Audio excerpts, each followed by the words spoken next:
ანტიქართული ოცნებად რუსული რეჟიმი აგრძელებს ძალადობას დემოკრატიაზე ამ ქვეყანაში, აგრძელებს ძალადობას და დევნას პოლიტიკური ოპონენტები. სრულ სოლიდარობას უცხადებთ ლევან ხაბეიშვილს, გაბედულ პოლიტიკოს და ადამიანს.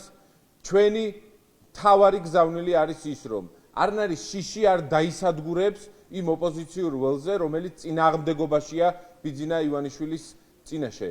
ფაქტობრივი მოცემულობაა, რომ ივანიშვილს მართავს შიში ყველა მის პოლიტიკურ გადაწყვეტილებაში. სუსი არის პოლიტიკური დღეს და ემორჩილება ივანიშვილს, სასამართლო არის პოლიტიკური და ემორჩილება ივანიშვილს. თავისუფლება ყველა პოლიტიკურ პატიმარს საქართველოში ბანალიზება ხდება ქართული ოცნების მიერ პოლიტიკური სიტყვისთვის.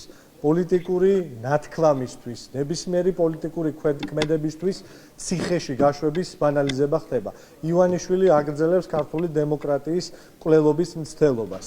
აბსოლუტურად ყველა ამ ქვეყნის მოქალაქეს უნდა ესმოდეს, რომ ამ ფორმით შეუძლებელია გააჩერონ ქართველი ხალხის ბრძოლა თავისუფლებისთვის და ამ ქვეყნის სუვერენიტეტისთვის.